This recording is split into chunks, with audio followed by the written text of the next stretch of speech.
الرحمن الرحيم وما الحياة الدنيا إلا لهو ولعب صدق الله المولانا العليم.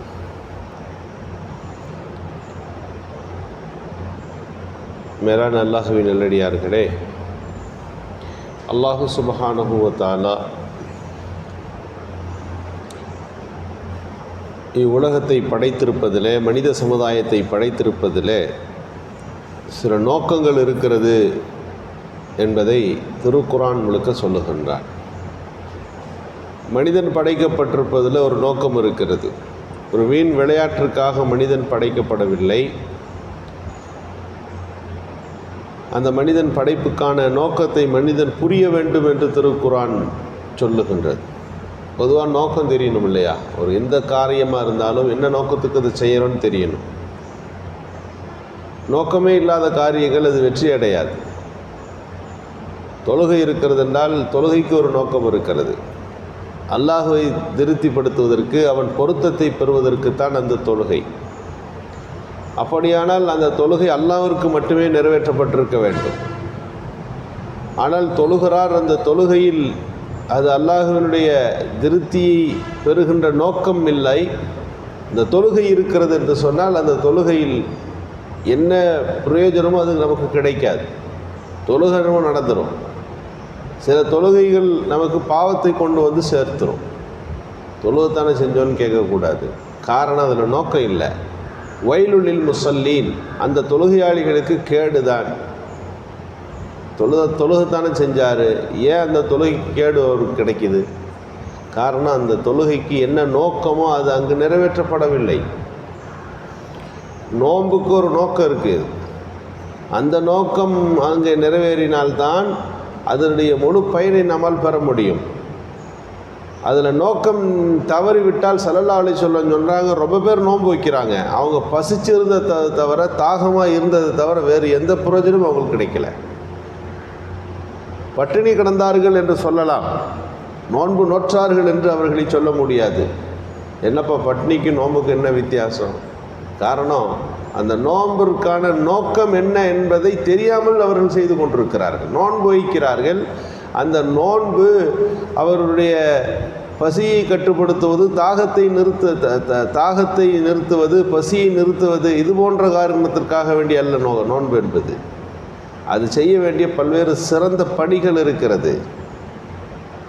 இன்றைக்கு அந்த நோக்கம் நோன்பிலே இல்லை. எனவே தான் ஸல்லல்லாஹு அலைஹி வஸல்லம் சொன்னார்கள், ருப்ப சாயிமின், எவ்வளவோ நோன்பாளிகள், ரொம்ப நோன்பாளிகள், அந்த நோன்பில் அவங்களுக்கு பசிச்சிருந்தது தான் கிடச்சிச்சு என்று சொல்லுகின்ற போது எதை சொல்ல வந்தார்கள்?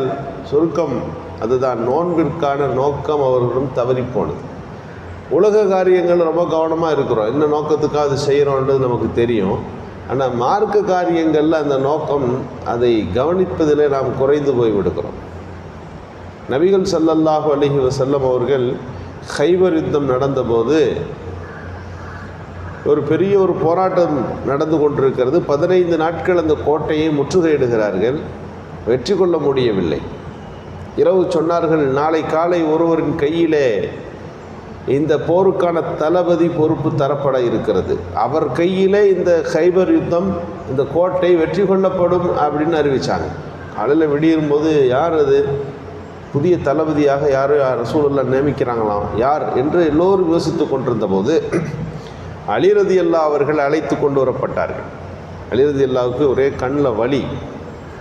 ஸல்லல்லாஹு அலைஹி வஸல்லம் அவர்களை பார்க்கிற போது அந்த தளபதி பொறுப்பு தரப்படுகிறது. கண் ஒரே வலியாக இருக்கிறது.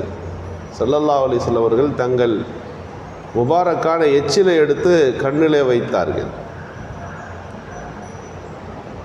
ஹஜ்ரத் அலி ரலியல்லாஹு அவர்களை அதுக்கு பிறகு சொல்லப்படுகிறது, கடுமையாக வெயில் அடிச்சிருக்கோம், கம்பளி ட்ரெஸ் போட்டிருப்பாங்க. வெயிலில் கம்பளி போட்டிருக்கீங்களே, புழுங்காதா அப்படின்னு கேட்பாங்க. சில நேரங்களில் கடுமையான குளிர் வீசிக்கொண்டிருக்கும். உடை உடுத்தி இருக்கின்ற மக்கள் எல்லாரும் பெரிய பெரிய உடைகளை உடுத்துக்கிற போது இவர்கள் சாதாரணமாக இருப்பார்கள். சில நேரங்கள் வெறுமனவே தூங்குவார்கள். சஹாபிகள் அவங்கள்ட்ட கேட்டாங்க, என்னது வெயில் காலத்தில் வெயில் காலத்தில் நீங்கள் கம்பளி போடுறீங்க, குளிர் காலத்தில் ட்ரெஸ் இல்லாமல் இருக்கிறீங்க, அது எப்படி உங்கள் உடம்பு ஏற்றுக்கொள்கிறது என்று சொன்னபோது அலி ரலியல்லாஹு சொல்லுகிறார்கள், நபி அவர்கள் எப்போது என் கையிலே முபாரக்கான அந்த எச்சிலை எடுத்து என் கண்ணிலே வைத்தார்களோ என் உடலில் சீதோசன நிலைமை மாறி போய்விட்டது. எந்த நிலைமையிலும் என்னால் சாதாரணமாக இருக்க முடிகிறது, எந்த கிளைமேட்டும் என் உடம்பை பாதிக்கிறது இல்லை, அந்த கண்வழி அதற்கு பிறகு வருவதில்லை என்றதற்கு அலி ரலியல்லாஹு சொல்வார்கள். அந்த அலி ரலியல்லாஹு அவர்கள் அப்போது ஒரு உரை நிகழ்த்துகிறார்கள். கைபருக்கான தளபதி அல்லவா, அந்த உரை வீர ஆவேசமான உரையாக இருக்கிறது. இத்தனை நாள் ஆயிடுச்சு, வெற்றி கொள்ள முடியல, இன்றைக்கு நாம் போரை எப்படி செய்ய போகிறோம்னு வேகமாக பேசுகிறார்கள். இந்த போர் பேச்சு எப்படி இருக்குதுன்னா அந்த கோட்டையே தகர்த்துற மாதிரி இருக்குது.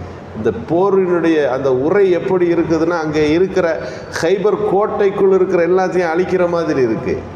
இந்த நோக்கம் கொஞ்சம் வேறு மாதிரி போகுது. நபிகள் ஸல்லல்லாஹு அலைஹி வஸல்லம் அலி ரலியல்லாஹு சொன்னாங்க, அலியே இப்போ நீங்கள் தளபதி பொறுப்பேற்று அந்த கோட்டையை வெற்றி கொள்ள போகிறீர்கள். உங்களுடைய நோக்கம் எப்படி இருக்க வேண்டும் தெரியுமா?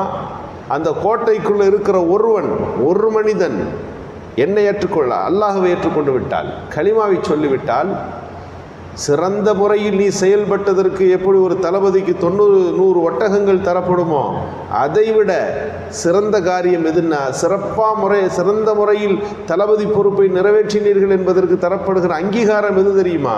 பெரிய வெற்றி அல்ல, அதில் ஒரு ஆள் இஸ்லாத்துக்குள்ள வருவது. நம்ம நோக்கம் அதுதான். இங்கே நம்ம நாடு பிடிப்பதற்கோ காடு பிடிப்பதற்கோ இன்னொரு விஷயத்திற்கு அல்ல. எல்லாவு கலிமத்தில்லா, அல்லாஹ்வின் கலிமாவை நிலைநாட்டுவது தான் நம் நோக்கம். நோக்கத்தை மறந்துடாதீங்க. போரின் வேகத்தில் நோக்கத்தை மறந்துடாதீங்க. இங்கே நாம் பார்க்கிறோம், சாதாரண காரியம் அல்ல, வேகத்தோடும் வாள்களும் வேல்களும் மோதிக்கொள்ளுகிற ஒரு யுத்த களம். அங்கே உணர்ச்சி மட்டுமே மையமாக இருக்கும், கோபமும் கொந்தளிப்பும் மட்டுமே அங்கே முக்கியமான இடத்துல இருக்கும். தாக்கப்போவது, எதிரிகளோடு நிற்பது, சமர் செய்வது. ஆனால் அங்கேயும் நோக்கம் மறந்துட வேணாம். அது பிறகு எந்த அளவிற்கு அலி ரலியல்லாஹுடைய பண்பு மாறிடுச்சுன்னா, நம்ம ஒரு செயலை செய்கிறோம்னா அதுக்கு என்ன காரணத்துக்காக செய்கிறோம் அதை ஞாபகத்திலே இருப்பார்கள். ஒரு யுத்தத்தில் ஒருத்தர் சண்டை போடும்போது கடுமையான சண்டை, வீழ்த்த முடியல, கடைசியாக ஹஸ்ரத் அலி ரலியல்லாஹுடைய கை ஓங்கி விடுகிறது, கீழே எதிரி கிடக்கிறார், அலி ரலியல்லாஹு அவர் மேலே இருக்கிறார்கள். சில நிமிடங்கள் மட்டும்தான். அது யுத்த காலத்தில் கொல்லப்படுவது என்பது இயல்பு தானே, கொல்லுவதற்கு உட்படுகிறார்கள். அவர் என்ன பண்ணார்னா கீழே இருந்தவர் எச்சி துப்பிட்டார். அதில் அலி ரலியல்லாஹுடைய முகத்தில் எச்சிலை விழுந்து விட்டார். என்ன செய்யணும்? எவ்வளோ நேரம் சண்டையின் இறுதி கட்டம், அவர் எச்சிலை விழுந்திருக்கு, இன்னும் கோபம் கூடியிருக்கணும். ஆனால் என்ன செஞ்சாங்கன்னா எந்திரிச்சிட்டா, அந்த இடத்துல அவர் விட்டுட்டார். எல்லோரும் கேட்டால் ஆச்சரியமாக இருக்குது, இது இன்னும் அதிகமான முறையில் அவர் இன்று கொல்லப்பட்டிருக்க வேண்டுமே, நீங்கள் ஏன் அவரை விட்டு விட்டீர்கள்? அதில் அலி ரலியல்லாஹு சொன்னார்கள், நான் முதலில் அவரை சந்தித்து சண்டை போட்டது அல்லாஹ்விற்காக, அல்லாஹுடைய மார்க்கத்திற்காக, தீனுக்காக அந்த சண்டை நடந்துக்கிட்டு இருந்துச்சு. எப்போ அவர் எச்சில துப்பிட்டாரோ அதுக்கு பிறகு அவரோடு சண்டை, அது எனக்கானதா அல்லாஹ்வுக்கானதா? என் கோபத்திற்காக, என் ரோசத்திற்காக, என் மீது அவர் செய்துவிட்ட அந்த காரியத்திற்காக தன்மான பிரச்சனையாக அவரை தாக்கியதாக ஆகிறது. தன்மானத்திற்காக வேண்டி யுத்தம் நடக்கலை, இப்போ அல்லாஹ்வுக்காண்டி நடந்துச்சு. இது திசை திரும்புகிறதல்லவா, எனவே இனிமேல் அவரோட இந்த சண்டை போடுறதுக்கு நோக்கம் எனக்கு இல்லை. அது என்ன மாறிடுச்சு, என்ன மாறிய பிறகு அந்த செயலை செய்தால் அதில் விளைவு இல்லை, எனவே எழுந்து விட்டேன் என்றார்கள் ஹஜ்ரத் அலி ரலியல்லாஹு. நாம் கவனிக்கணும், இவ்வளவு ஒரு முக்கியமான ஒரு நோக்கம் குறித்துள்ள செய்திகளை வணக்க வழிபாடுகளிலே நாம் கவனம் செலுத்துகின்ற போது, மார்க்க காரியங்கள் செய்கிற போது நோக்கம் ரொம்ப முக்கியம். நோக்கம் இல்லை என்று சொன்னால் அதில் எந்த பிரயோஜனமும் இல்லை. எனவே தான் தக்பீர் கட்டும் போதெல்லாம் நீயத்து வைக்கிறோம். நீயத்து ஏன் சொல்கிறோம்னா, இதை ஏன் செய்கிறோம் அப்படின்னு சொல்கிறதுக்கு பேர் தான் நீயத்து.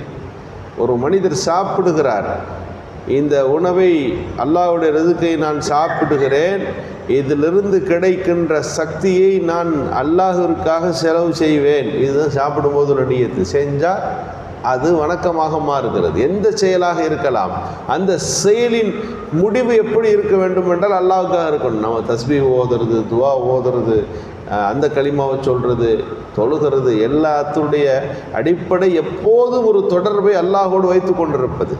அது எந்த செயலாக வேண்டுமா இருக்கலாம். இந்த செயலின் நோக்கம் என்ன அப்படின்னு ஒரு கேள்வியை நம்ம கேட்டால் அந்த நோக்கம் எப்படி தெரியுமா இருக்கணும்?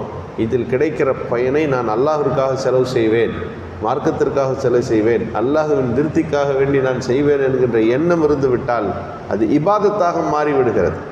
எனவே நாம் செய்கிற செயல்களில் நோக்கம் என்பது ரொம்ப முக்கியம். ரசூலுல்லாஹி ஸல்லல்லாஹு அலைஹி வஸல்லம் ஒரு சஹாபி கேட்டார், யா ரசூலல்லாஹ், ஒரு யுத்த காலத்தில் ஒரு மனிதனை சந்திக்கின்றேன், சண்டை போடும்போது கடுமையாக சண்டை போடுறாரு, நான் அவரை தாக்கும்போது லா இலாஹா இல்லல்லாஹ்ன்றாரு, அவரை நான் பிறகு தாக்கி கொன்று விட்டேன், நீங்கள் என்ன நினைக்கிறீங்க? இதா ராய்த ரஜுலல் லக்கியா, நான் ஒரு மனுஷனை சந்தித்து இப்படி செஞ்சால் நீங்கள் என்ன நினைக்கிறீங்க என்று கேட்டார்கள். சொன்னார்கள் ஸல்லல்லாஹு அலைஹி வஸல்லம், அவர் கலிமா சொன்ன பிறகும் யுத்தத்தில் நீ அவரை கொன்றால் நீ அவருடைய அந்தஸ்துக்கு போய்விடுவாய், அவர் அந்தஸ்துக்கு வந்துடுவாருன்னு ஸல்லல்லாஹு அலைஹி வஸல்லம் சொன்னாங்க. என்ன அர்த்தம்? அவர் கலிமாவை சொல்லிவிட்டு மௌத்தாகி விட்டார் என்று சொன்னால் அவர் ஷஹீத் என்ற அந்தஸ்துக்கு போயிடுவார். ஆனால் நீ தெரிந்து கொண்டே சண்டை போட்ட நீ ஒரு பாவி என்ற அந்தஸ்துக்கு வந்து விடுவாய். ஒரு முஸ்லீமை கொன்றதற்காக வேண்டி உனக்கு என்ன தண்டனை? கஃபாராவாக, திய்யத்தாக, கிசாஸாக இந்த அந்தஸ்துக்கு நீ வந்து விட்டாய். ஸல்லல்லாஹு அலைஹி வஸல்லம் கண்டிக்கிறார். என்ன காரணம்னா, நீ சண்டையிடுவதற்கான நோக்கம் என்ன? அது அவர் கலிமா சொல்லிட்டார்ல, அப்புறம் யுத்தம் அங்கே அவசியம் இல்லை. அதற்கு பிறகும் நீ சண்டையிட்டால் அதற்கான நோக்கம் அங்கே தவறி போனது. நீ போட்டது ஜிஹாத் அல்ல, வெறும் சண்டை மட்டும்தான். அதற்கு ஜிஹாத் என்று பெயர் வராது. நீ செய்தது நன்மை அல்ல, நீ அங்கே செய்தது பாவமான காரியம். அதாவது குளிக்க போய் சேத்தள்ளி பூசிக்கிறதுன்னு சொல்லுவாங்க இல்லையா, ஒன்றை செய்ய போய் அதில் தவறான ஒன்றொன்றை செய்து விடுவது. எனவே நபிகள் பெருமானார் ஸல்லல்லாஹு அலைஹி வஸல்லம் இந்த ஹதீஸ்களில் சொல்லி தருகிற விஷயம் இதுதான். நாம் எந்த காரியத்தை செய்தாலும் அதில் நோக்கம் ரொம்ப முக்கியம். அதை கவனித்துத்தான் அந்த செயலுக்கான கூலி கிடைக்கிறது என்பதை இங்கே நமக்கு விளக்குகிறார்கள். அல்லாஹ் உயர்ந்த நன்னோக்கங்களோடு நல்ல செயல்களை செய்கின்ற நல்ல தௌஃபீக்கை நல்குவானாக. சுப்ஹானல்லாஹி வபிஹம்திஹி அதத ஹல்கிஹி